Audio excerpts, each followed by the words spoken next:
Josh Ervisti here with the next video in our series, Graduation Finances 101, with a video we are calling Stocks, Bonds, Mutual Funds, and ETFs. Oh my. Today we're going to break down some of the differences in investment choices that you have when you are starting to invest your money. We'll start with stocks. Stock represents ownership in a company.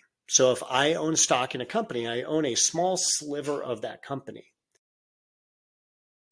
And the value of that stock can fluctuate depending on the market's feelings about that company.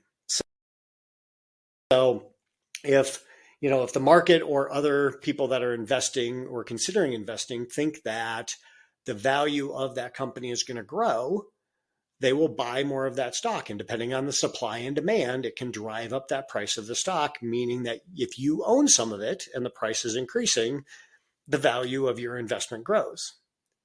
On the other side, if there is negative sentiment toward that company or the stock market in general, we can also see the value of that stock fall. Now, the good thing is the value of the stock only matters to me when I actually go to sell it. So, there will be fluctuations in between, but depending on how long you're planning on holding on to the investment, fluctuations may not matter too much. The next thing that we're going to look at is what's called a bond. A bond is actually a loan to a government entity or a corporation. So think about it this way. If I have a government entity that is wanting to finance a major project, they may issue bonds. So they may go out to the general public and say, hey, loan us the money.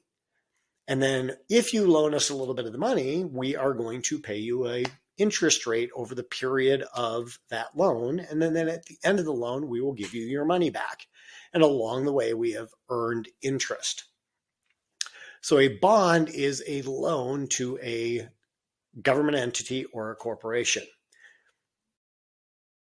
Now, bonds in general are a little less volatile than stocks. They're a little bit safer, we may say.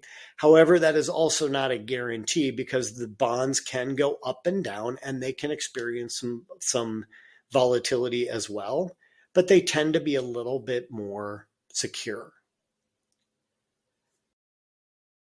Now, mutual funds and ETFs, what those are is those give us the ability to pool our money together. So for instance, if I have only $1,000 that I can invest, well, if I'm going to go out and pick some stocks that I want to invest in and a share of a stock is going to cost me $200, well, shoot, I can only buy 5 shares of that, or I can buy 1 share and only a couple of other stocks.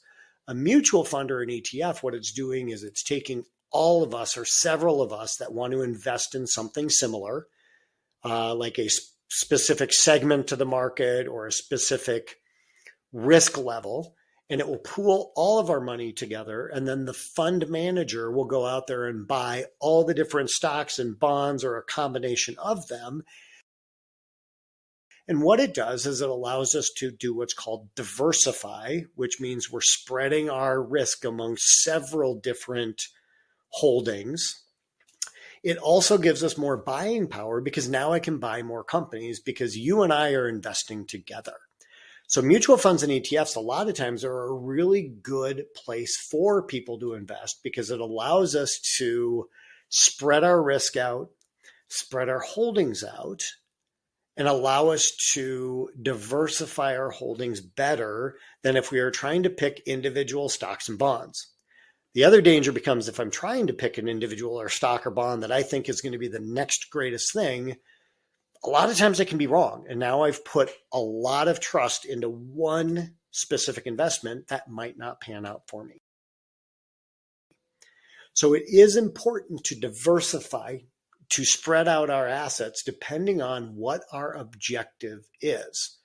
If I'm investing for the long term, it might be higher risk because I can afford more ups and downs. So if I'm investing for retirement, I might be able to take more risk. If I'm investing for something short term, something that I'm going to want to accomplish in the next 5 to 10 years, probably don't want to take quite as much risk just because, well, what happens if I need that money and suddenly the market comes down?